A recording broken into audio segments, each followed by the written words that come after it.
All right, so this session is now being recorded.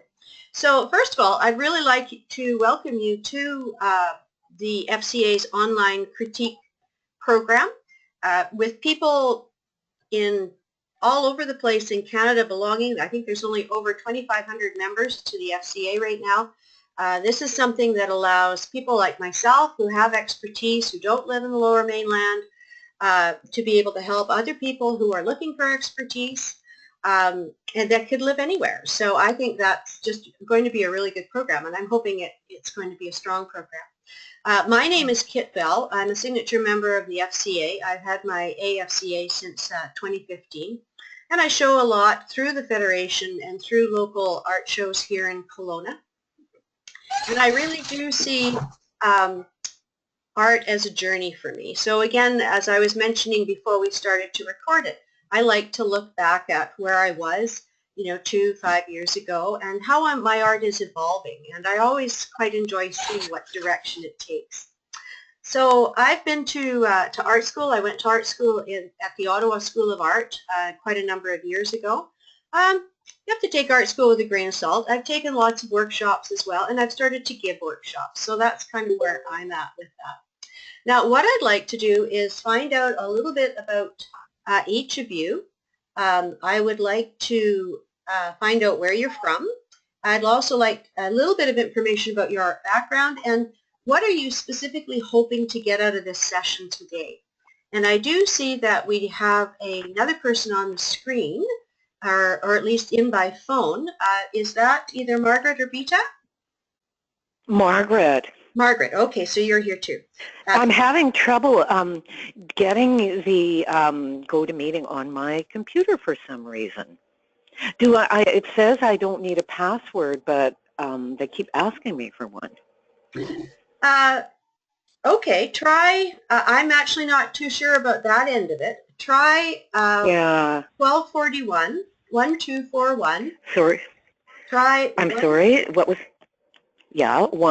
1241 CAR. 1241 P? No, CART. CART. All right, I'll try that. Okay. I don't mean to interrupt, but I've been trying for quite a while, and it just, I don't know. It's the weirdest thing. I phoned Helen, and she said it's the first time you've used this software. Are other people having problems? I have 3 of the other people logged on successfully, and we're still waiting for one more. Okay. I'm going to continue with the introductions, and go in for a moment it. I'll see if we can get you working. Okay. Okay. Thank you. Sure. John, do you want to introduce yourself first? Sure. I guess I could do that. I have a varied background. I started as a commercial pilot back in the 60s and the 70s, and then I moved.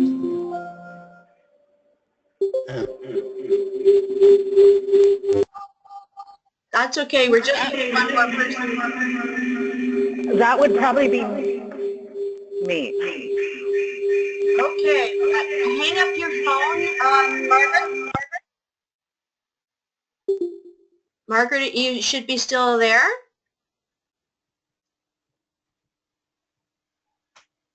Sorry about that, John. I think Margaret's managing to sign on, but go ahead. So you were a commercial pilot? Yeah. Well, I went to Queens, got a BCom. While I was there, I flew as a commercial pilot. Then I went into the Air Force for a while, flew jets there. Then I got out of the Air Force, went into the Reserve Forces as a medical admin officer, then went into city life, was a management consultant and manager of human resources for about 35 years. And then a couple of years ago, I retired. And one day I'm sitting on the back deck drinking beer, and my wife got mad at me and said, "Go find something to do." So I said, well, I'll try painting. So this is my effort in terms of trying to paint.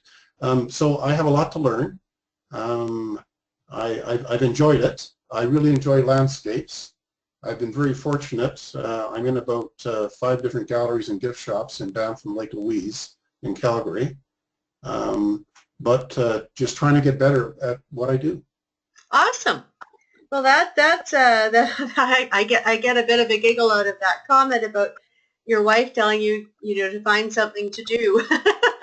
My husband is also retired, and on the rainy days, he's in my art room way too much. So everybody needs something to do, right?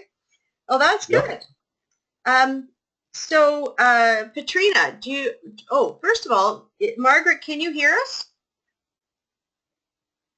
Oh dear, Margaret's not on there anymore. Okay, Petrina, you're in Clearwater. Yeah, there is a phone number for the Education and Membership Coordinator. It says if you have any problems, that's 604-681-2744. Margaret, can you hear us now? I don't know. Her microphone just came online. Margaret, are you there? Or is that Vita? Oh, well, okay, we'll have to come back to that in a minute. So, Petrina, you are living in Clearwater? Yes. I moved up here 4 years ago to get away from all the smart meters and Wi-Fi and the EMF. And here you are online. Right. But I'm hardwired. So what is your art background, Petrina? My father was an oil painter of landscapes, and I love to draw, but in high school, my father and the music teacher decided I was going to do music because my dad figured art's a sort of self-taught thing. You don't need to take lessons for that. Okay. So I didn't have any art through high school, and I still regret that. I didn't have any art until I took one night course when I was an adult working full-time and 2 kids, and I realized that was realistic. And so I never really did any art until I retired, and then I took one workshop from some young girl that was using acrylics, and I was so disgusted with that, her method of teaching and whatever, that I thought, oh, I'm retired, I can go to university. So I took 1 year with the art fundamentals. Yeah. And drawing, sculpture and various things, but I didn't like having to do things that I wasn't interested in, like sculpture. So then I just sort of took clinics from people like you and that offered them now and then. And I'm still very eclectic. I don't really know what I like to paint. And most of the time I'm usually so frustrated I don't enjoy it. But lately, I just am starting to. Good. Excellent. Now, Darlene, you're still with us? Yes, I am. Okay. And you're from the North Shore? And tell me a little bit about your art background. Well, as I told you earlier, I moved from Calgary after being there for 29 years to Vancouver because my family was here. I moved 3 years ago. Love it here, in spite of the rain. My background is interior design. I had my own interior design business for a number of years, also decorated show homes, new homes, was in a lot of sales and management, training, that kind of thing. 30 years ago, I took 3 months worth of art when I lived in Saskatoon, and my art instructor informed me that I had some really great talent. And then when that 3 months ended, I never did another thing because I went through a divorce and raising 4 teenagers on my own, and so 30 years passed. So 5 years ago, I started art classes with an instructor in Calgary, John Williams, and went to classes twice a week for a couple of years. And that kind of got me started, and I really found that painting put me in the zone, like the real zone. Yeah. And so it's been very gratifying for me. I'm a member of the Federation as well as the North Shore Art Guild, and you know, I've participated in a lot of their shows. So I'm just really excited about improving and, you know, maybe getting some more basics on some of the rules and regulations that could make my artwork better. And I just want to improve because I get so much pleasure out of painting that I want to be a very good painter. I hear you. That sounds really good. So it sounds like this opportunity is going to be a very useful one for you. Yeah. Now, Margaret or Beta, are either of you listening? That's interesting because I've got more people on the screen here. We've actually got a number of people. I just don't know if they can hear me or not. Yeah, that's too bad. So because I've actually got, there's one that looks like they're just in the process of logging on now. And then there's somebody I don't know here. I'm not quite sure how to send them a message or anything either because they haven't, yeah, okay. We'll just see how it goes. Like I say, there's one more that says they're waiting for a name. Don't see a microphone on that one. And then I've got other people. So at any point, At least, hello? Kit, Yeah? Kit, at least it will be recorded, so if they can't get on today, they will be able to hear your critique on recording, right? They will. Yes, that's right. And I hopefully at some point, so at some point, Margaret or Beta, if you're there, please let me know that you are there. So hopefully if somebody comes along and does that, we'll hear them. Okay, so let's get started. I'd like to, we're just going to be working in alphabetical orders, folks. So John, you're going to be up first. Now, John, what medium do you paint in? Do you paint in oils or acrylic? 90% of what I do is acrylics. And the reason for that is because my studio is set up in my house and my wife is a bit allergic to the oil paints. I do like to do some oils, but they have to be out of the house. So what you're seeing here is 2 acrylic paintings. Yeah, I have the same allergic issue actually as your wife does. I can't paint in oil. I tried it about, I was painting a lot in pastel, and then I went back to canvas work, and I just discovered that the oil was bothering me too much. So I switched to acrylics. It does take a while to like acrylic after you're used to oil because it works differently. It's its own medium. But now I certainly would never change back. So, but it is useful just knowing what you're working with. So I'm taking a look. You've got each of you have 2 paintings that you've submitted for critique. And we're going to be dealing with them kind of as a pair. So I'm going to switch back and forth between the paintings as we do our talk. The first thing I want to address is composition. So in the Federation, if you enter a Federation show, the jurors are looking for specific things. They are looking for strong composition, correct use of perspective, good use of color and light, values, etc. And a lot of those things are areas that we could all improve or we can all work on. I'm looking at poplars first, and the first thing that struck me with this was that the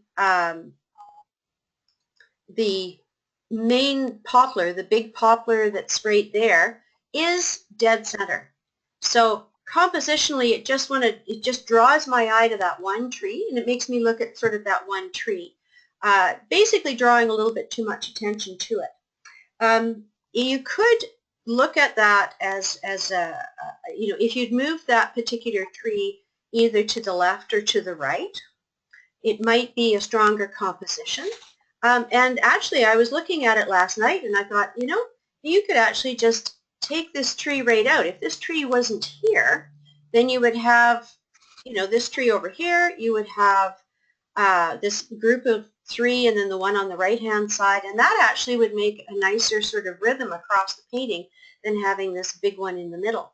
So that's something to think about when you are looking at trees, and feel free to improve on nature. If nature gives you a clump of trees and you don't like it, feel free to move the trees around. I do that all the time. I like to tell people I move mountains. So, so that's one thing to consider there. Now, when I look at your second painting, the Three Amigos, this one to me is much stronger in the way of composition. The composition you've got is threes that are repeated. You have 3 fence posts, you've got 3 elevators, you've got 3 fields, so three sets of wire. So having this combination of threes being repeated makes it really quite interesting. So that's something that's fairly strong there with the composition. The main post, the closest post to us, is offset from the center, so we don't have any issue with that. You've got the 3 posts on the one side balancing off the larger elevator on the other side. So that was my comments on composition. Now, if we look at the perspective, we're going to go back, we're going to stick with Amigos here for a moment. By the way, can you see when my mouse moves on the screen? Like if I point something out on the screen, can you see that? Yes. Okay, that's good. Amigos, again, the sense of perspective here, if I look at the perspective, the sense of perspective is really strong. It's really good.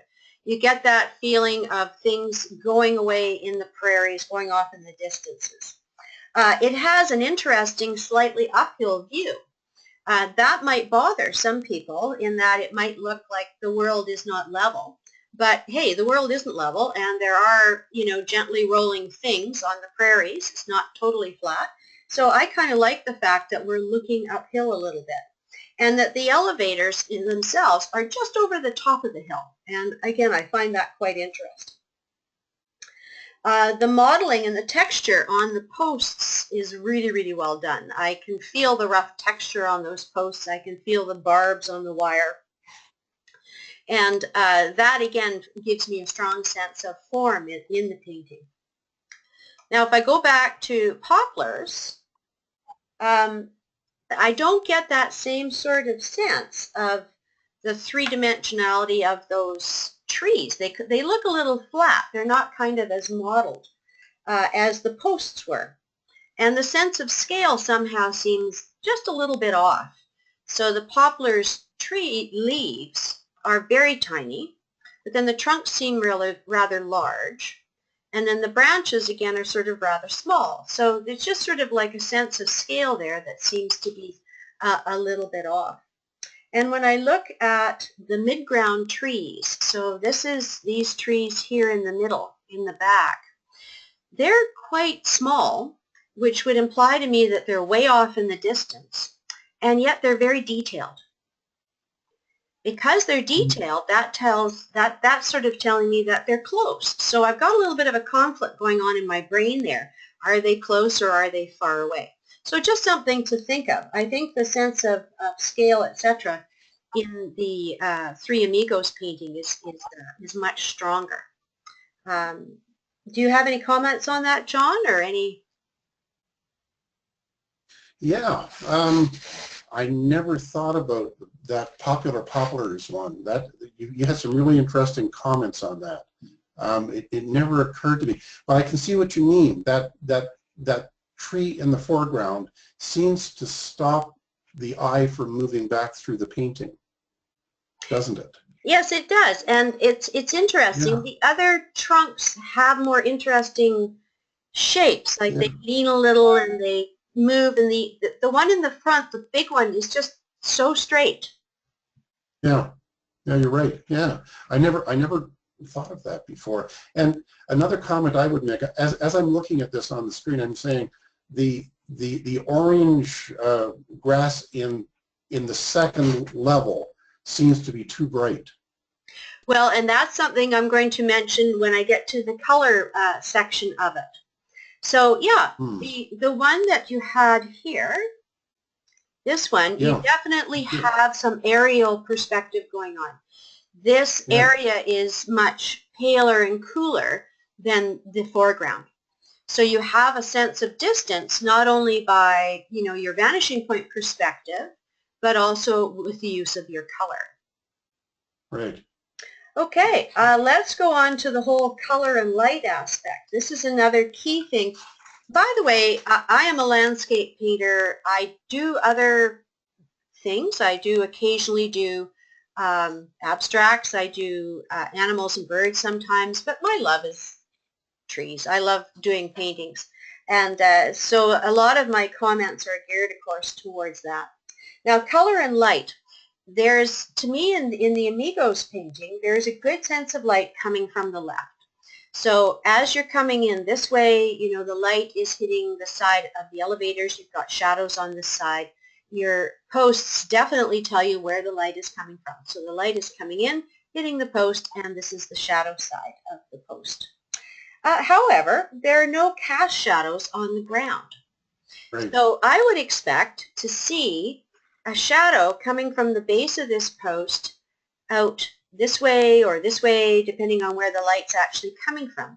And to me, that would have added a really interesting horizontal element. So on each of these posts, if you had that little bit of a shadow coming out, again, it's a little part of the design that would be interesting. And also from this bush, you've got nice light on the bush, but again, no cast shadow on the field itself. So that's something that I think that you could actually utilize. And it would also make the colors in the foreground and the fields and stuff, you could make them a little bit more interesting if you've got some shadows in there. Now, there's not a lot of variation in the color of the vegetation on the ground. It looks like it's pretty much mostly the same green in here and the same yellow in here. There's some variation. I know it's not just one, tube of paint, but it's, I'm not seeing like a warmer green over here and then maybe a cooler green in the shadow.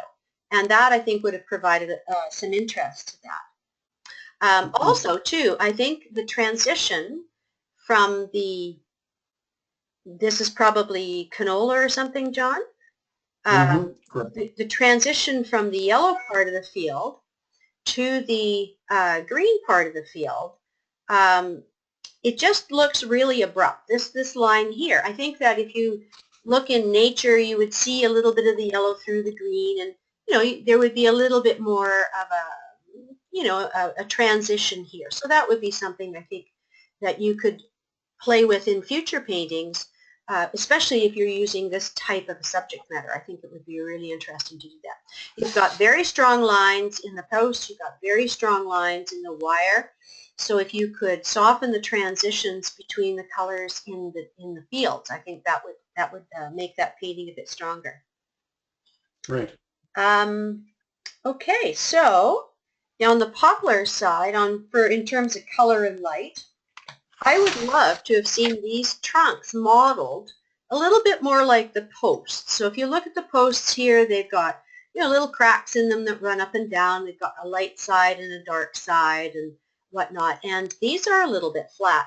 So I think that if you take the same painting technique that you're using for the posts and work with it on your trunks, I think that's going to make that quite interesting, make the poplars more interesting. The other thing that I had in here was that the shadow area below the trees, shadow areas would normally be basically the same color as it is in the sunshine if you just simply take away the sunshine. So if it's a yellow field, it's not going to be a green shadow, it's going to be more of a brown shadow. So that kind of, and then of course, as you just pointed out, this field here is quite bright compared to the foreground. So again, just making sure that your colors, you keep the colors and the shadow colors working with you, and then just going back in space, as you go back in space, making sure that the colors become lighter, cooler, and duller as you progress back in space. But one thing I liked on both of these is that you've got a really nice triadic color scheme. I'm a big one on color scheme. I notice these things and I try to work with a color scheme. So triadic color scheme is simply one that's equidistant around the color wheel, 3 colors. So in this case, purple, orange, and green. And I really like that kind of a color scheme. You've got a nice muted purple going on in the mountains. It's not an in-your-face type of purple. You've got a nice warm yellow-orange, and you've got the green color. So I like the combination of colors, and I like the combination of colors in this painting as well. So do you have any comments that you'd like to make on those comments? I think your comments are excellent. Wow. I can see how these paintings could be really improved, and in fact, I'm going to repaint them. You're going to which? I'm actually going to repaint them. Oh, okay. Well, you know, Yeah. one thing that I always recommend to people is sometimes, you know, it's a question of saying, oh, yeah, I can see that. I can just tweak that and it's done. But what I often recommend is leave these and paint new ones, because these ones are valuable to you to see, you know, what this was. And then see what you could do with it as you improve it. So sometimes it's good to actually say, well, you know, these paintings are done, and I'm going to paint more along the same line. So you choose which you'd like to do. Now, my advice to you going forward, I think Amigos is the stronger painting of the two. I think the composition is better. It has better light and modeling of the forms. So if I were you, I'd recommend working on varying the color of the vegetation. So use more different mixtures of blues and greens and yellows. So try, you know, mixing, you know, some of your blues with your yellows, or your greens with your yellows and your blues. A color I really love is burnt sienna. I tend to throw it into almost everything. And so that as you're mixing more varieties of colors, you're going to get sort of richer textures in your paint. And just work on the transitions of things like these various fields and stuff like that. Mm. So enough for you to think about? Thank you very much for your comments. Okay. All righty. Let's move on to the next pair of paintings now. I'm going in alphabetical order. That means that you're up, Katrina. So are you still with us? Okay. Good. Okay. I am. So which medium are you in? Are you painting in oils or acrylic? Oil on canvas, this one. Yeah, okay. I kind of thought it was oil, but I'm never really sure. I'm glad that you don't share our allergies. So the two paintings that we're looking at are the commuter painting, and the second painting that you sent in was the chalet painting. The commuter painting, I'm going to talk about its composition first of all with both of them. I find it a very interesting concept. I just really was quite intrigued with your figures and the reflections. I really like this guy back up here. And the reflection of the person that's obviously across the aisle from the viewer, you know. So I just found this whole thing a really, really interesting concept. But I find that the figure on the left, this lady here, and she's quite imposing. Yes. She's been very well. Yes. She's all the details on her and everything else are just really, really well done. But she's quite an imposing figure. So what that's doing is it's kind of competing a bit with this collection of figures on the right-hand side. So in terms of focal point, you've kind of got a competition going on. Like I say, she's very eye-catching and imposing, particularly with the glasses and the strong hair and the profile against the dark. But I really want to look at this stuff. Do you see a little bit of a conflict there? I do. I was considering maybe just chopping this painting into 2/3. Well, to tell you the truth, that was one of the things that I was actually, you know, thinking about, was that a different crop might have produced a stronger composition for you. And in fact, you know, if you had cut it off maybe somewhere around here and just allowed the laps to be kind of a little bit on the vague side so they don't draw too much attention. And I would love to see you paint this again on a different shape of canvas. Mm-hmm. And I think that it's worth exploring again. You know, I would hate to see you actually chop this canvas up, but you know, again, a different crop I think would be interesting. The other thing is you could also consider a different view. There's no reflection of this lady in the glass, and that struck me as a bit odd. I would have expected a reflection here of her. And that could have made all the difference in the composition as well, because it would have led from her, through her reflection, over to the others and back across. So there's two possibilities there to think about when you move forward with painting like this. I think this is a really interesting painting. I think you could make a whole series of paintings along this theme if you're willing to ride, you know, like streetcars at night. Which is entirely up to you. I want my husband along, I think. No difficult up in Upper Clearwater. Yeah, no, that's right. You're not going to be doing it in Clearwater, that's for sure. But if you have it, I do find this concept quite interesting. But be careful when you are working with figures, especially multiple figures, that you have a clear focal point, and that they're, you know, that you've got paths to lead from one focal point area to the other. Now, the chalet painting. On this one, the chalet with the red roof is very close to the right side of the painting. I don't know if that was oh, and I can see Beta's joined us. I don't know if that was intentional or was just sort of the way it got put onto the canvas. But I would think that the chalet would be the primary focal point. And if you're going to have that as the primary focal point, and the river going up in that direction is really quite straight, so it really draws the eye along and into the back of the painting and really up to the chalet. If that was the case, I would want the chalet a little further into the painting.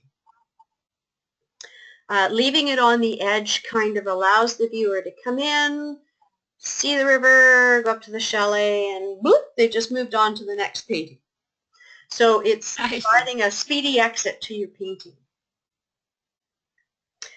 So if it was a little bit over here, you know, and by that I mean you have to move everything over. If you adjusted the scene so that this part of the painting was about on, say, the 1/3 line, using thirds is a standard tool.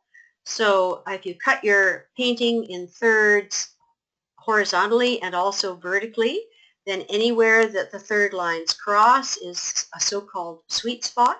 So if your chalet was over on one of those third points and everything else was, you know, laid out around that, it would be a stronger composition for sure. Would I have a danger of the stream being ending bang in the center? Well, if you brought this over here, and then the stream, of course, would end up here, and then the stream would come out, you know, this way, this sort of the same way that it is. I don't think that is a problem with it. The stream is basically a pathway for the eye to get up to the chalet. And I'm going to talk about color in a minute or two with this painting, and that would basically, I think, provide you with, you know, eliminate that issue. Did you sort of have in mind that the river was going to be the focal point of the painting as opposed to the chalet? I think when I began, it was the water that drew me, and I did try and rearrange the photograph to a better composition. Mm-hmm. And the chalet originally was very gray, and it had a not a very distinct roof. And somebody had said, you know, to make the roof and whatever. So obviously the chalet became the focal point after so I don't think I had really clarified in my mind what should be the focal point. Okay, now here we go for everybody. That is an important thing. There are people that can very beautifully work around and not have a focal point in the painting. It usually is a painting that then relies on pattern and repetition, but that is basically only after you've really got a good handle on composition and design that you can really attempt to do that. So when you are sitting there looking at different reference material and saying, oh, I think I'd like to paint that, I always do thumbnails, and I work out the composition. I work out, the focal points. I don't always obey the rules. I'm kind of at the stage now where I kind of like to flirt with breaking the rules, but I'm careful when I do it, because when you break the rules, you really have to do it well. So anyway, yeah, definitely think about focal point. Think about, your thirds and your basic design. Work a few little layouts out in a little thumbnail sketch before you start. And decide what size of canvas you'd like to paint it on as well. So if this canvas was a wee bit wider and there was a little bit of something on the right-hand side of the chalet, that might have worked really well too. So just always, pay attention to composition and to focal points. Now, perspective-wise, in both of these paintings, your perspective is great. Your perspective in this painting is awesome. When I go back to Commuters, I am just blown away how well that you managed to hold your perspective together in the reflections. Reflections can often be very difficult to do, and sometimes a sense of scale is lost. But you've paid really close attention to that, and there's no issues with perspective here at all. Kit? Yes. Kit, I have to confess that I was painting straight from a photo, almost straight from a photograph. The big lady on the left, I found her so ugly that it fascinated me to take this picture.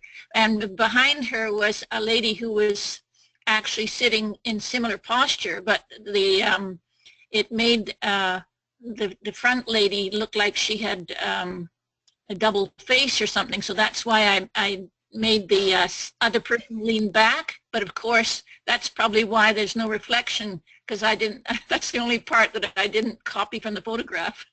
Yeah. But I can't really take any credit for the reflections, because I just copied them from the photograph.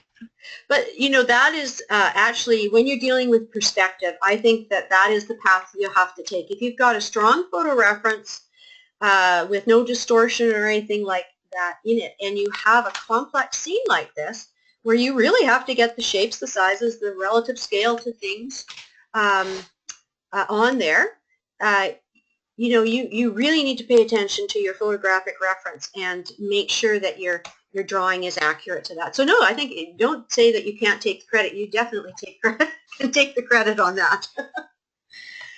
Okay, let's move on a little bit to light and color. Light and color I find fascinating.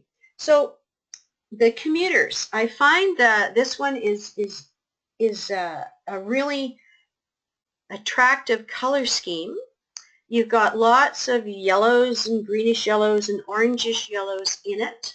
I'm glad that you didn't overemphasize any of the reds in the painting. You've got enough reds in there to kind of keep it nice and warm, but without kind of being in your face. I can't say for sure, because I'm never sure how accurate a photo is of a painting, and you may already have a lot of cool colors in the darks in here, particularly blues or purples. But I think the more sort of sneaky, cool colors, blues and purples, you can sneak into these darks, the more that's going to vibrate off your warm yellows and oranges. So I don't know if they're, like I say, it's very difficult to tell online whether those colors are there. I'd love to see this in the flesh and take a really good look at the background. It would be quite interesting. But just as a general comment, like I say, the more of those cool colors you can get into your darks, the better it's going to vibrate. Now, if I take a look at the light and the color on the chalet, there's a somewhat sort of indefinite sense of light here. To me, it looks like this side of the stream is cooler, so it would be in shadow. And then this side of the screen is warmer, so it has that like the rocks are warmer, the area down here is a lot warmer.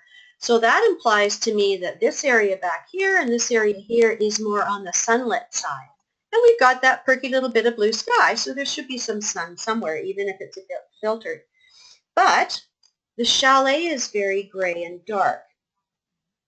So to me, that needed to be perked up. So again, if you are thinking about if the chalet is my center of interest, if that is the focal point, which as you've said, it was a bit vague going in, then I would want to see some sunlight on that red roof and maybe sunlight on some of these walls. And also, this green here is very similar to this green over here.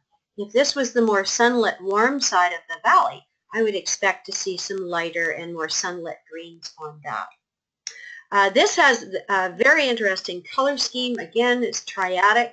You've got your blue violets, you've got your greens, your warmer greens, and you've got, you know, your oranges in the rocks. So I really like the color scheme, and I really like the use of the color on there. I would just love to see a blast of sunlight over here. And I think if you did that and moved that in, it would be a pretty special painting. Any comment? Do you have any comments on my comments so far? No, I think my biggest problem is knowing, and I think this in my other paintings too, is knowing what the focal point is. I often have more than one. Yeah. And obviously, yeah, I don't think I recognized, even though the photograph attracted me, I think I was fascinated by the stream and didn't realize, you know, that the chalet really is a better focal point. Yeah, I think that's an really interesting comment. And as painters, I think we do enjoy painting certain things. And I can see how, you know, you're painting the mountains and the rocks. You did such a good job, the rocks and the stream and everything, that it almost looks like the chalet was an afterthought. In that case, I'd just ditch the chalet and make the rest of it, you know, the center. So you've got two ways you could go on this painting. But well, I never did that. That chalet is much bigger than it was in the photograph. yeah, And I couldn't, you know, get out of that. But I was enjoying this painting until that chalet came, and then I just tried over and over, and bigger and bigger. And by the way, feel free to, you could go in there, or you could totally eliminate that chalet and just have it as a, you know, another sort of hill going up into the mountains on that side, and maybe a few distant rocks. So certainly, if you dislike a part of your painting when you're doing it, you know, absolutely feel free to ditch it. So that's another possibility there as well. Thank you, Kid. So my advice to you going forward, I think that your handling of the paint is very good as it is. Your color perspective sense seems to be very good. So a key area to work on would be the composition. And I think that as your composition becomes stronger, so will your paintings. And I hope you continue to work on that and enjoy that.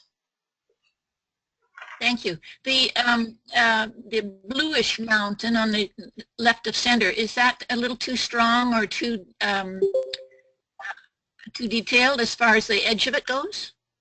No, I quite like the mountains. I like the fact that the closer ones are slightly more reddish purple, and then you go to you know, the more bluish, and then the far mountains are obviously in the sunlight.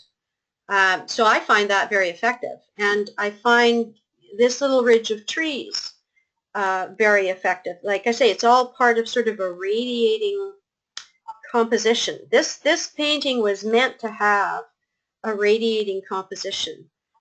So that to me works really well. I just would like something more right here. Something needs to be right here. Oh, and I think we have Beta. Beta, have you made it in? I don't think her microphone is on yet, but Beta, if you can hear us when your microphone is on, let me know. So yes, I think that's the only thing right now. Pardon me? I was wondering if I eliminate the chalet, what sort of sentiment interest can I put where that little arrow is? Well, you could have a brightly lit scree of rocks back in here with maybe a sunlit bit of slope, brighter green that kind of fades out a little bit as you come forward. So I don't think it has to be much. A bright pop of color. Okay, And actually, light, okay. we're going to be talking about bright pops of color as focal points themselves later on with another one of the artists. Thank you. It's been very helpful. Okay. So Darlene, you're still with us? Yes, I am. Good. And your paintings, you brought us two paintings. One of Pyramid Mountain, and the second one is of Qualicum. I can't even pronounce the rest of that. That's okay. I'll just call it Qualicum. Qualicum Beach. Qualicum Beach. There we go.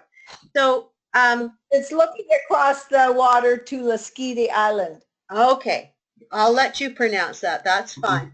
Now, I had a couple of questions for you. First of all, what medium are you painting in? Acrylic.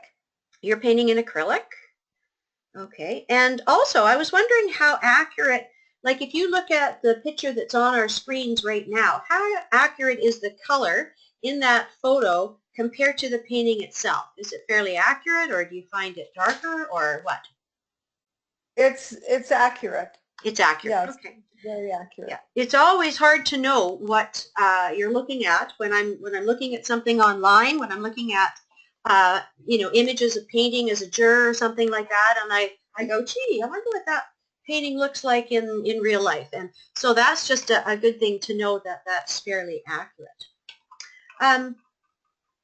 So I like to cover composition first. So in the Pyramid Mountain composition, horizontally, so going this way, your mountain, which is extremely well painted, this is right dead center in the painting. Again, we've talked about compositionally, it's a bit more effective if it could be a bit off center. So if this whole view could slide a little to this side, I really like all the variation in the mountain. Mind you, I really like the slope too. So it would be tough. You'd have to play around with it a bit, possibly even going with a wider canvas. And by doing that, adding some more on one side or the other and making this mountain a little offset. I think that would be helpful. And the two large trees in the foreground, you've got this one and then you've got this one. They're almost bookends. You have saved yourself from having bookends because this one is just a little in off the edge of the canvas. But again, we always have to kind of watch out for these little traps that we can fall into. Vertically, the composition is better because this is not center. You've got this space here for the sky is not the same as this space here, which the mountain takes up with its reflection, which is not the same as the space below it. So I like that breakup. That breakup of the space that way works much, much better. Now looking at the other painting, the Qualicum Beach, here, if I was to say, well, what is the focal point here, I would be probably looking over here at the light on the water as being the chief thing that stands out to me when I first look at it. And it is off center, so that to me works better than in the middle. But you have to be careful when you're using light on the water as your focal point. It's really got to stand out. You really got to pump up the volume on that to make it a strong focal point. So, and possibly even bringing more light into the sky right above it so that there's a very strong sense of the light coming in down here. So that's just a comment there on composition. This is nice and high. You've got a fairly high horizon. This, again, the space is not broken up evenly. You haven't fallen into any of those types of traps. So that's all working. Now, I can see, Beta, you're on the screen, but you have no microphone. There is a number that you can call to get into the audio side of this. So hopefully you'll be able to do that. Okay. Any comments on the composition comments, Darlene? No, that's good. And I was having trouble with this particular painting with trying to figure out how much light I can bring in, because I've got 3 layers of mountains there, and that third layer, so there's Lasqueti, then behind it is Texado, and then next is the actually Vancouver mainland. And I'm trying to distance the Vancouver mainland, keep some light in, but I didn't know how much light to bring in that distance to give enough light on the water. And so you're saying I could have more light on the water, and I don't know whether I should go to more whites or more yellows, or what I can do to make the light better over the distant hill into the sky, or just into the sky, and then get more light on the water, because that's my focal point, is the light on the water. Absolutely. So here, one comment is that this is gradiated nicely. You've got, you know, lighter, cooler, duller. You've brought up the volume a little bit. I think this one is a bit dark. I know that in photographs, when you take a picture of land in the distance against the sun, that it's going to look very dark in the photograph. But if you're there looking at it, you realize that you can actually see some forms in this darkness, and it's not quite as dark. So you know, that's a little bit there. But overall, I think this area of the sky could be much, much brighter and have a little bit of yellow that's slowly gradiating out to maybe perhaps a slightly darker blue out around there, to make that feel like this is light coming from behind there. If you've got a really bright light here, it's going to contrast against this far shore, this far mountains. And the far mountains are almost lost against this color of sky. So definitely bringing in whites, bringing in a little hint of the blues and the yellows in this section, and then tickling them all the way down through here. I think that would you know, really pump up the volume on that. This is warm. When we talk about the warms, the color aspect of this painting, we'll be talking about that as well. So yeah, when you're going to make the light on the water or the light in the sky your focal point, you've got to have it almost shout at you, you know, to make that work. Okay. Okay, so moving along to perspective. The perspective in this painting is very good, particularly in the reflection. A lot of people don't understand that reflections aren't an echo of this, that this was actually slightly a different view of the mountain. You probably had a good photo reference, I'm thinking. Well, that was pretty much exact photo, and that's why that mountain ended up in the middle, is because when the photo was taken, I was trying to frame it, you know, around that mountain. Yes, exactly. Yeah. So the reflection, because you painted it very accurately, it works. I mean, the reflection is beautiful, and it's a very accurate portrayal of what would be actually there. So Katrina, don't feel badly when you paint reflections from the photo. It's basically the only way we can do it to actually get it right. The scale in this painting as well, the scale of the foreground trees works very well. You know, they're tall. We are looking through them. We're looking beyond them. The scale of these trees, everything else works with the far shore. The only thing that I find about perspective in this painting is I'm not getting as much aerial perspective as I would like to see.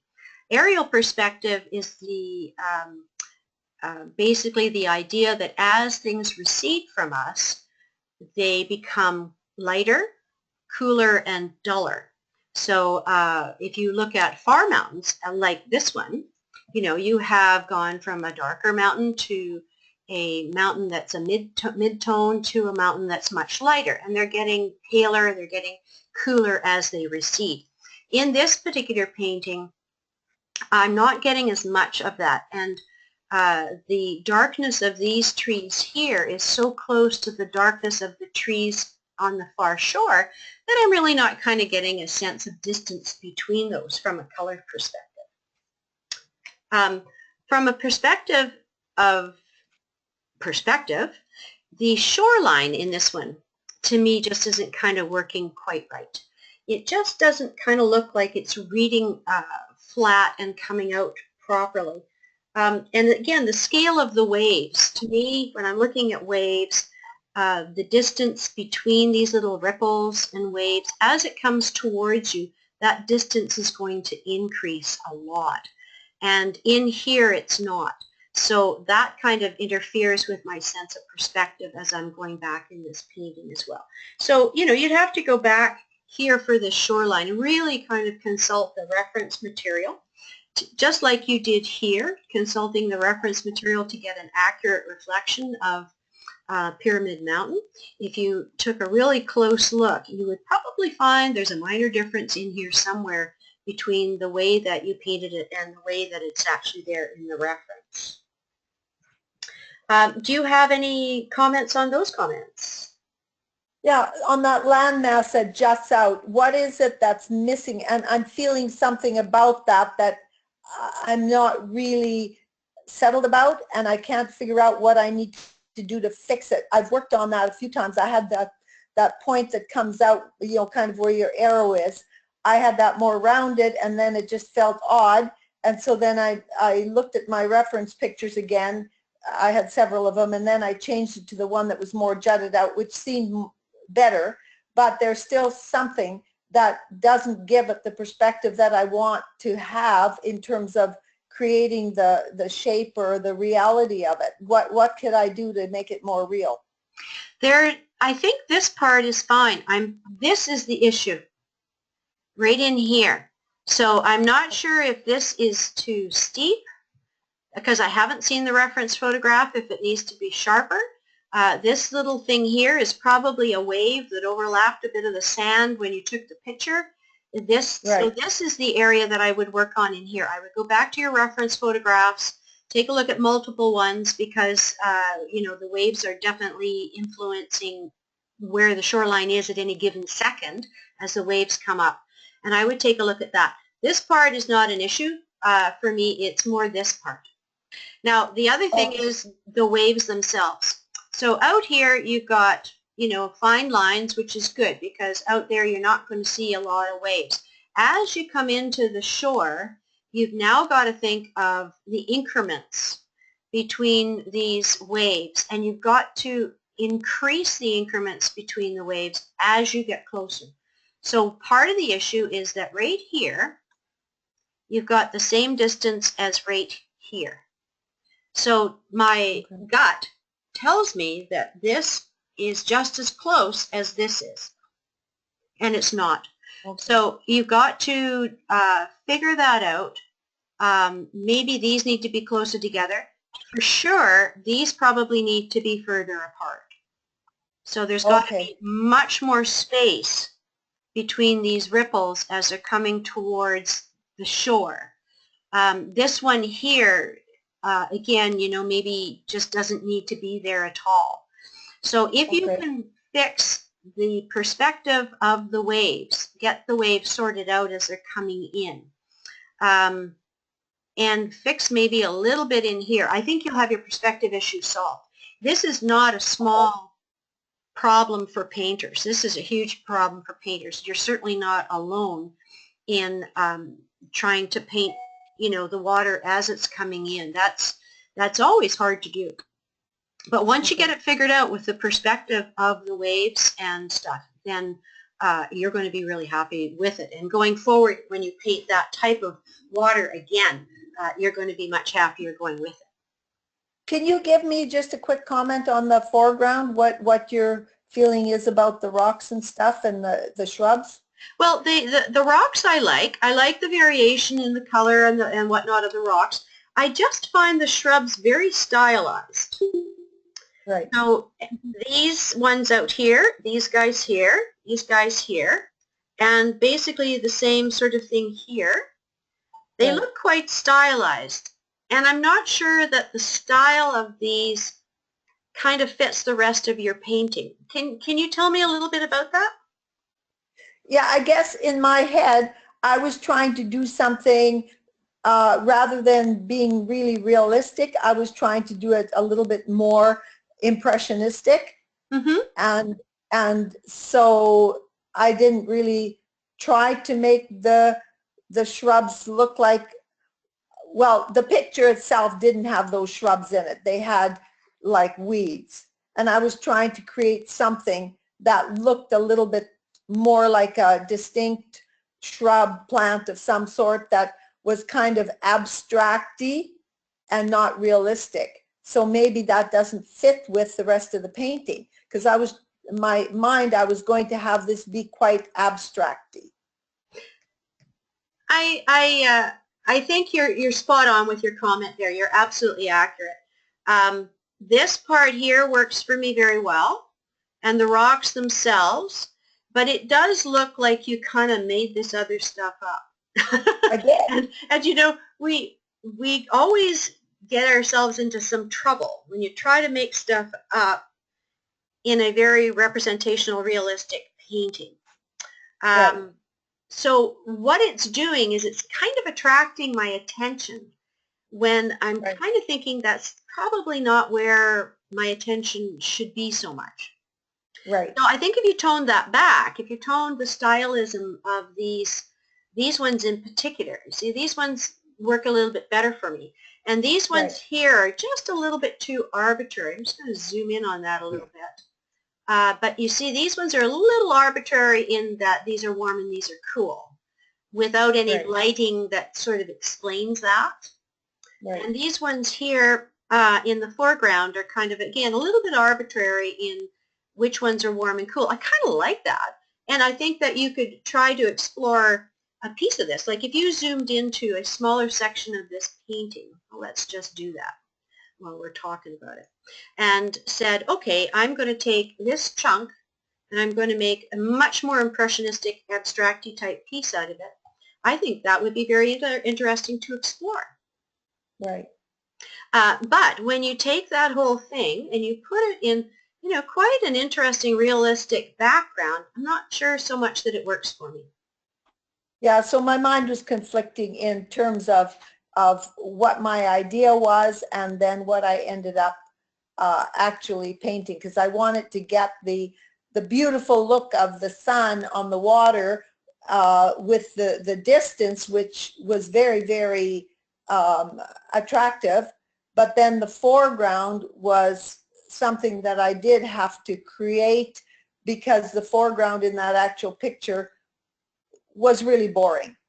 Well, you know, here's just a comment that might quite surprise you guys. Just hang on a second. I'm going to see if I can pull up an image of what I'm looking for. If I can do this quickly, I'll do it. Yeah, the foreground didn't have the rocks in or anything, and I just thought, okay, I wanted, it had a little fire pit and some boring grass. Okay. Can you see the image on my screen? Yeah. Okay. This is a painting that I did a little while ago, and almost 1/3 of this painting is pavement. Right. It took me a couple of years to work up to painting this, because I thought that's so boring. Why would I ever want to paint pavement? But I did. And because of the design, and you know, this painting was just a big hit at the shows and stuff like that, because it's got very strong composition, it's got very strong aerial perspective. The subject matter, to anybody who's lived or traveled through the prairies, they just love that. But literally 1/3 of this painting is cement. So Right. sometimes what you've got to do is say, okay, this part of the painting is just not that important. It doesn't matter if it's just a few sort of nondescript rocks and shapes that are quite vague, and you don't even have to paint specific plants or anything. You can just put the paint on there and allow it to be a bit vague. And even though it takes up 1/3 of your painting, you know, that's not where people are going to be looking. People are going to be looking at the color of this, and then they're going to be looking up in the air. So by all means, don't feel that you have to make stuff up in an area of the painting which is not that necessarily important to the design. And I'd say that for everybody, that's a basic principle. Okay, now moving along to color and light on these two paintings. This one here, I really like the color in the sky, and I really like the color in the mountains and the reflection.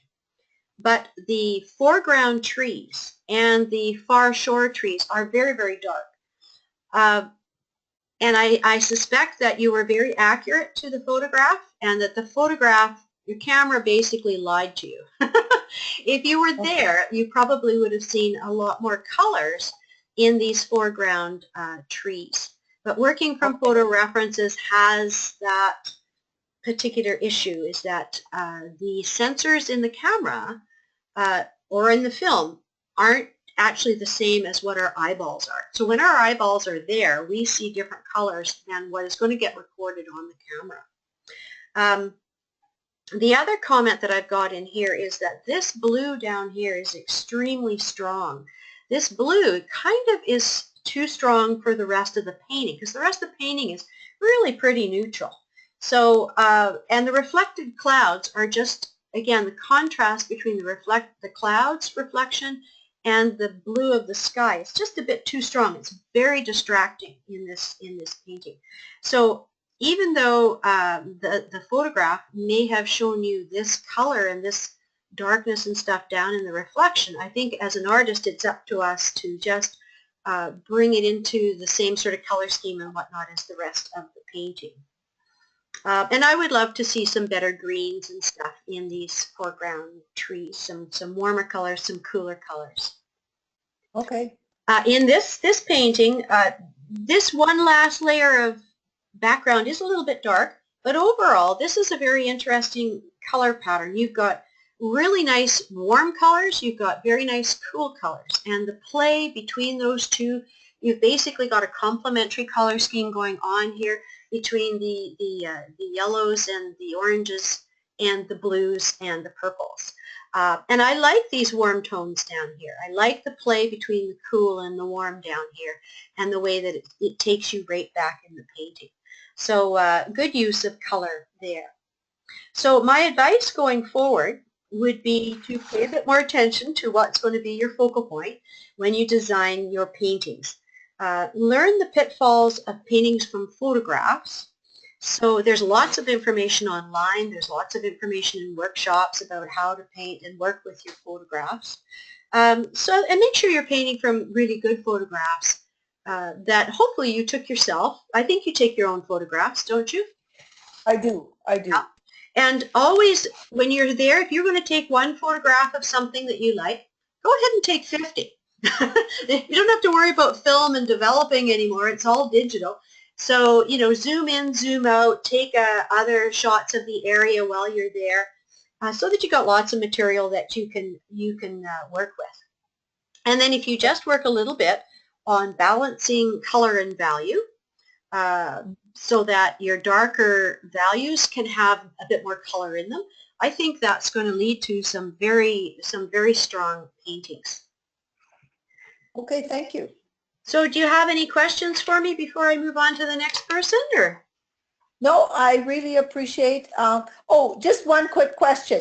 Yeah. If I on the one with the view across to Lasqueti Island, if I took out those few little 3 stylized shrubs in the front, would that be making the painting better? Yes, I think it would. I think I could have a little bit more shore here, a little bit more sand. You've got some nice rocks. So if you just have a little bit to go from the rocks and kind of flow to maybe a couple of slightly smaller rocks and then going back onto the beach, I think that would be good. Okay. Like I say, this side doesn't bother me as much. And I just mix up the cools and the warms a little bit more in these guys, and I think that'd be fine. This particular painting, if you can solve the issue with the waves coming in, and that little bit of shoreline is going to make a world of difference. Okay, wonderful. Thank you so much. Okay. Now, I'm not sure if Margaret is here. Is Margaret here? Okay, I'm going to go on to her paintings anyway. It's unfortunate though because hopefully she'll have access to this recording. We won't be able to ask her or get any feedback from her on these paintings. So Margaret has given us two paintings to critique. This one here is called Late Fall, and the other one here is called Tidal Rocks. Both very interesting paintings. I'm going to switch things up here, and I'm going to talk about color and light first rather than composition first. And it's very nice use of color here. There's quite a nice variety here of warm greens and cool greens and bright colors. Hi, I'm here, but I'm because the phone is, the echo is terrible, but I can hear you. Oh, good. I'll hang up. And that's Margaret? I can, yeah. Okay. I'm going to mute you for the moment so that we don't have that echo, and then I'll turn your volume back on in a moment so that you can make comments. So I was just saying that I love the use of the color in here. The color, you've got warm colors, warm greens, cool greens. You've got nice pops of bright color. You've got nice you're bringing your reds. It's always tough to get reds into a landscape and purples. So the use of color here is very nice. It's a very nice color scheme with the oranges, the greens, and the purples. That's one of my favorite types of color schemes, and it has a very nice rich glow. On the rocks, you have a more muted color scheme here, but again, we have stronger colors in here versus more muted colors. You've got a good range of cools versus warm colors. So I'm really liking what I see in color. For perspective, talking about perspective, again, there's a nice sense of aerial perspective where the colors are stronger as we come closer to the viewer. And as we go back into the distance, the colors are more muted, they're paler, they're cooler. So this is primarily aerial perspective that we're talking about, but the shoreline also works just fine. There's no issues here with the shoreline perspective. Now with the rocks, with the perspective, there's a little bit of lack of definition in the rocks in this area. That makes me just lose my way a bit. So over here I kind of get where I'm at and what I can step on and what I can't, and the water and the reflection on the sand. But over here I get a little bit lost of that. If there was a couple just little bits of hints about the edges here, I think that would be helpful. So I'm going to turn Margaret's volume back on. We'll get the echoes, but I'd just like to hear what Margaret has to say on that. What medium is this? Oil. The colors on bowls are a little bit bright. On this one here? Yeah. It's a little less intense. It's not much, but it's a bit softer. Well, I love the colors right here. So, you know, certainly I think that works really, really well. If they're a little softer in real life, that would be fine, but I think you could go this bold with the colors. Really? Yeah. You don't find them harsh? No, I do not. I find these colors very, very interesting, and they really pull the paint together. This one, the colors are more muted, and that works for me as well.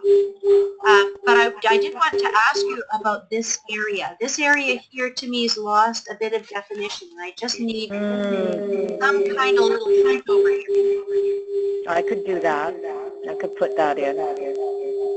Okay, now I'm going to mute you again to get rid of the echo, and I will come back to you again in just a moment. So in these ones now, we've covered color and light and perspective, and I wanted to talk to you about composition. So I'm going to go back to this one first, and I'm going to turn your mic back on, and I have a question for you, and what would be your focal point in this painting? The orange bushes on the left. Yeah, where you're. Okay, just mute you again. So that was what to me, there was two possible focal points. This is a very bright contrasting color in the back. And if you recall, if the other people will recall that earlier I was talking about a pop of color could be a focal point. And I think we were talking about that with Patrina's chalet painting. So yes, this to me here works as a focal point. The other focal point could be the trees over here, because there's some very nice colors in here. The trees are about the only true linear aspect of the painting, and coming down into here. So I think that if you want this to be the focal point, I think you need to kick the color up one more notch and possibly lose the furthest right tree. If you didn't have that tree so close to the edge of the canvas there, I think that this contrast with the dark and the trunk and the fact that it's a line does tend to draw the eye over there. So if you pumped up this color a little bit and then perhaps faded out or softened that tree, I think that that would make it a little bit stronger. There's a little bit of a conflict between this area and this area as to who wants to be the star. Now I'm just going to turn your mic back on, Margaret, so you can comment on that.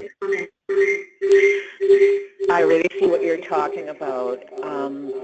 Yeah, I could soften that tree and maybe just, yeah, lose it a bit and pop that color.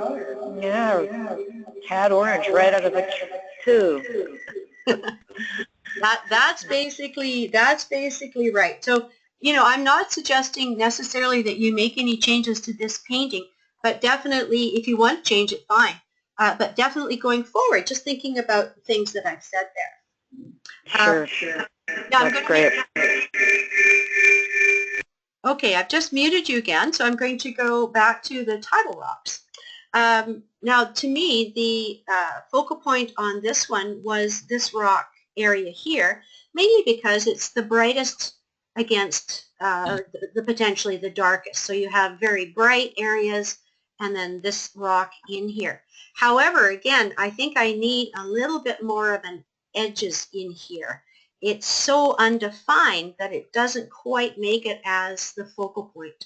So if there was a few more bits and pieces of detail over here, I think that that would just seal the deal for me as being the focal point. And that would just make that painting that much stronger. So I'm going to turn your mic back on so you can comment on that. Yeah, I can totally understand what you're saying, and I can fix that. Yeah, yeah, that one is not a big fix, right? Like you can go in there and just put in a few little tweaks, and boom, it's going to jump right out, and you'll be done. So, you know, to me, this is a painting that you could just tweak that, and that would be well worth doing.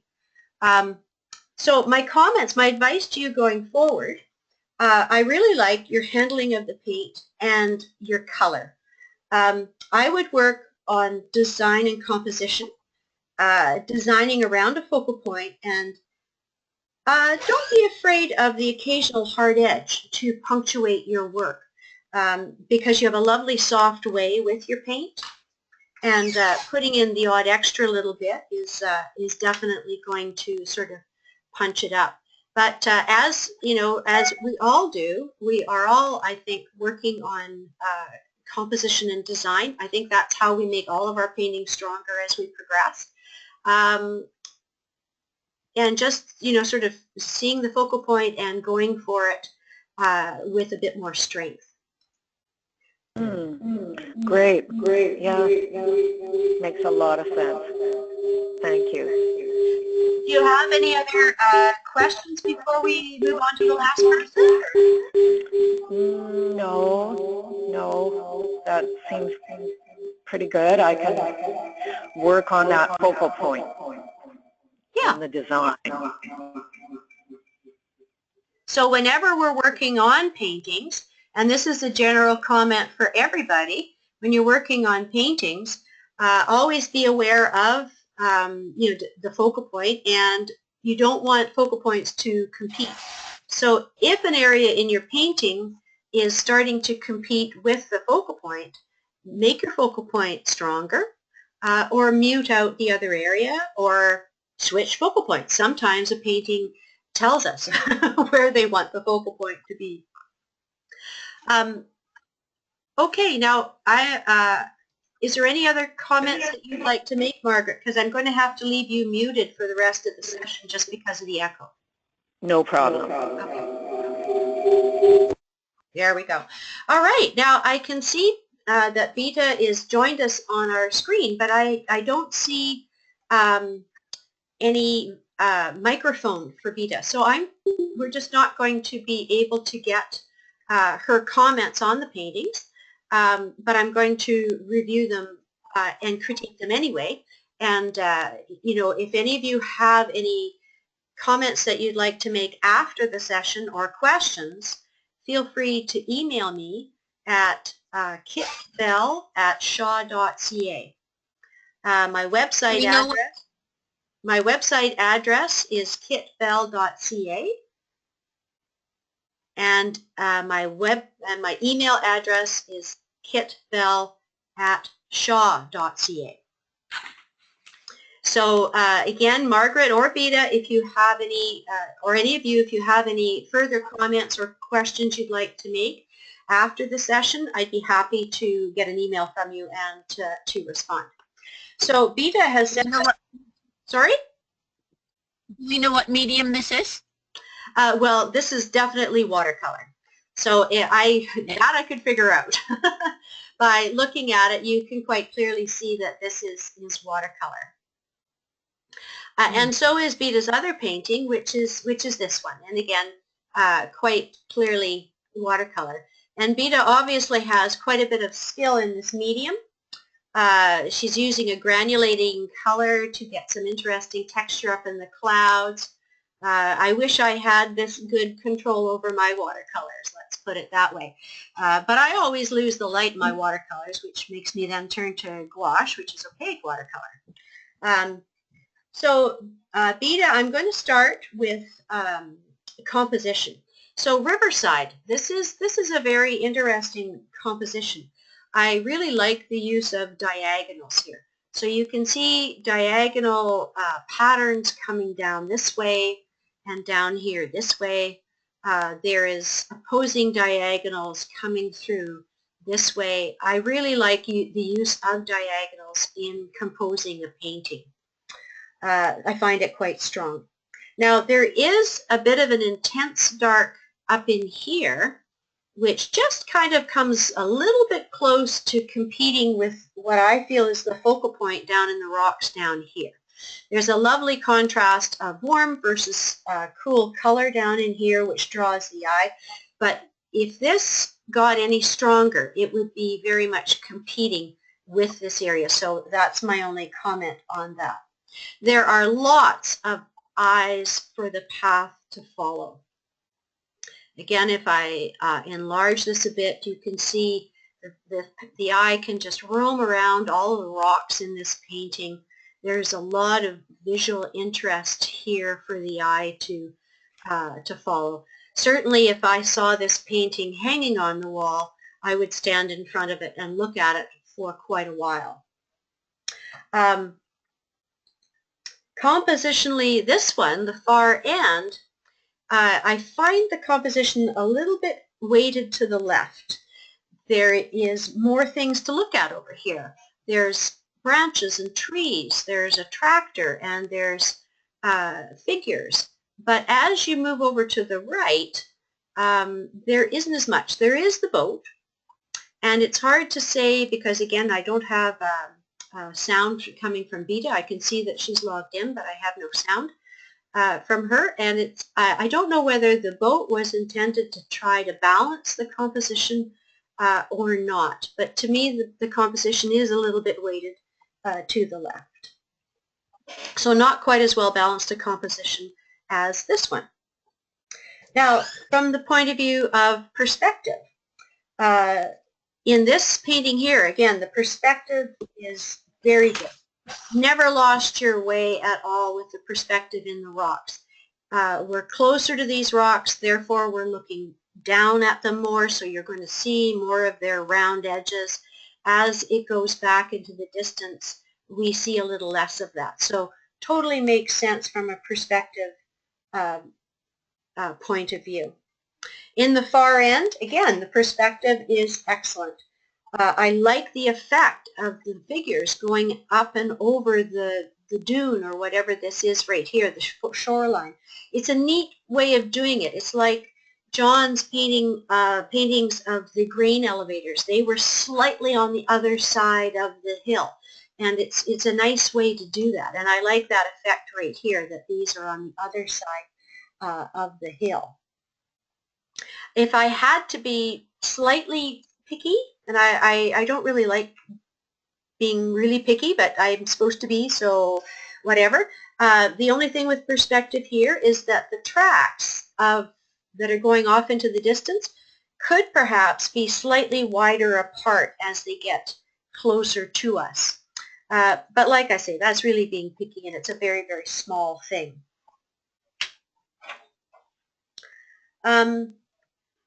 Now, going to the color and the light aspect, going back to Riverside. Again, this is one of my favorite color schemes. You know, you've got some purples, some muted orange, aka browns in here, and some greens, and then some more purples back here. I really love that combination of colors. I just find it to be nice and warm.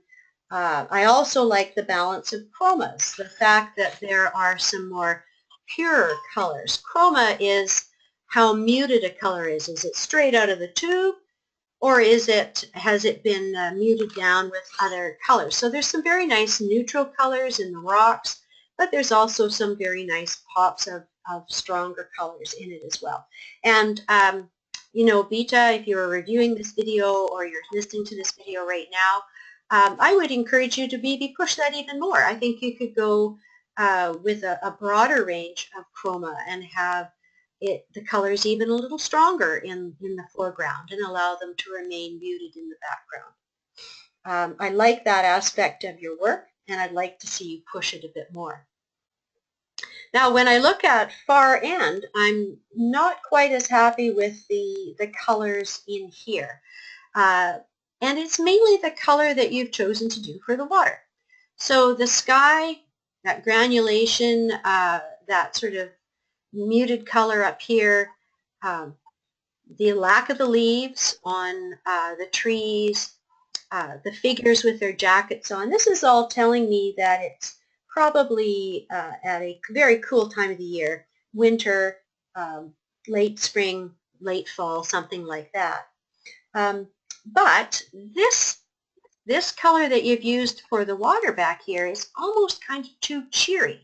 It's a little bit more like a summer watercolor would be, or a more tropical one than this particular view. So if you'd picked a different pigment of blue to use for the water down here, something that was more similar to your sky color, for example, I think that it would hang a little bit better together from a color perspective. But I really do like it. I don't think it's a big issue with this color back in here. It's just something that, again, you know, if you were moving forward with it and you're painting something that's late fall to early spring, perhaps a different color of blue would serve you better for that.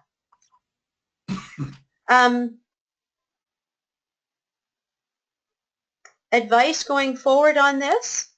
You know, I really love this painting. I could get into an AFCA show, or pardon me, an FCA show in a heartbeat. Of course, it always depends on how many people you're up against, how many people entered paintings for a particular show.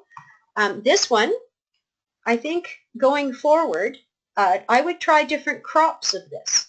Perhaps focusing in on the trees and the figures and the tractor, perhaps. Or, you know, going wider still and including maybe some far shore or anything. There's lots of different possibilities that you could do.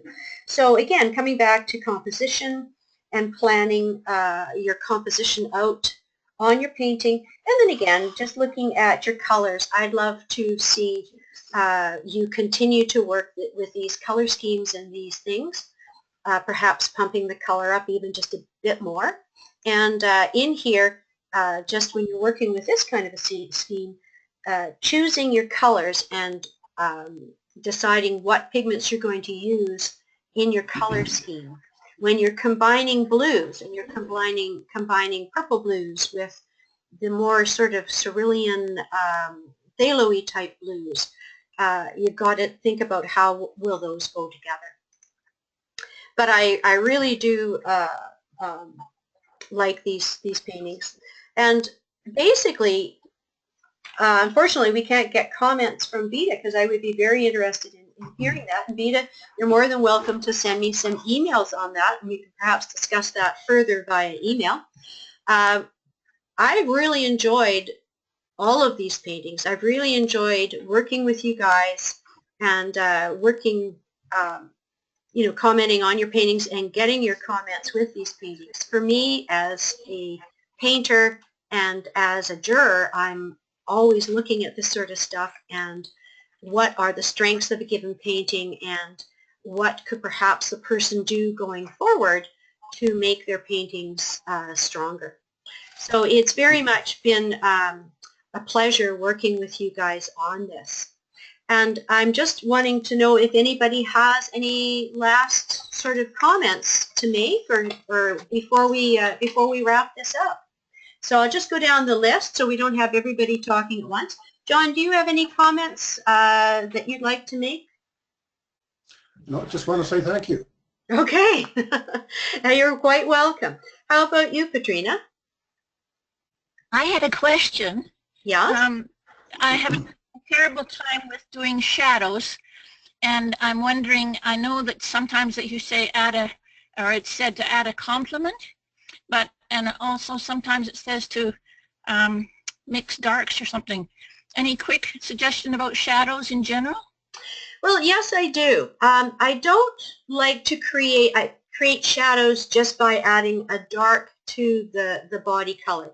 So for example, in here, the shadows, this is a very brightly lit compartment, so but you would get a little bit more of a shadow on the backs of the figures, things like that. When I'm mixing shadows, what I think that the shadows lack light. If you think about shadows that way, then it tells you a lot about the shadows. So if you've got, for example, this lady's pants, and you've done the intermediate shadows, you could add a little bit of a complement to that. What would be the complement of this here? I have a hard time with complements of brown, but I guess it's more of a, if you're looking at that as kind of a warm reddish, we go to either a green or a bluish. Well, a brown is really just orange.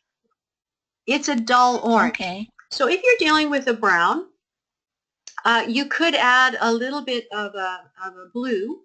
You have to be careful what blues you're adding, because if you pick something really strong like a phthalo or indanthrene blue or something like that, it's going to swing it too much. But you could take a little bit of an ultramarine blue or a little bit of a cobalt blue, just a bit, and put it in there. Yellows, the complement of yellow would be a purple. So if you took just a tiny hair of a dioxazine purple or something and mixed it with your yellow. But one of the things is there's also going to be a whole lot less white, right? So you've got your base color for whatever, like the skirt or the pants or whatever. You've added the highlight side, which is the brighter side because the light is coming from overhead primarily. So you want to eliminate a lot of the white out of your paint mixture. Start mixing in a little bit of the complement. If you are dealing with sunlight, the sunlight side is going to have perhaps a little bit more yellow in it, and the cast shadows are going to have a bit more blue in it. When you're outdoors, that's pretty easy to say. I'm just going to go back to this one where we were talking about cast shadows in here. So a cast shadow in here would have more blue in it because there's less sunlight hitting the grass here. So you would take your grass color, you would add some blue to it. And if it was too chromatic, you could also throw in a little bit of a earth tone like a burnt sienna. And basically the grass behind the post is not receiving the direct sunlight. However, the grass behind the post is going to be receiving the scattered light coming from the sky, which in this case is going to be blue. That's why outdoors a lot of shadows are cooler than the surrounding sunlit area. So you've got a sunlit area which would have more yellow in it. You've got a shadow area which would have a bit more blue in it. So to make shadow colors, that's where I would go. Is I would go outdoors. I would kind of lean towards the blues, and indoors I would go to the complementary colors. Thank you. I stay away from adding black because black gives me sort of no information. Black is like a little dead zone, and even shadows have a little bit of color in them, especially on skin. There's a lot of reflective stuff, and you've done a beautiful job of the skin tones in here and the shadows on the skins. It's just lovely. Okay, so Darlene, do you have any further questions or comments?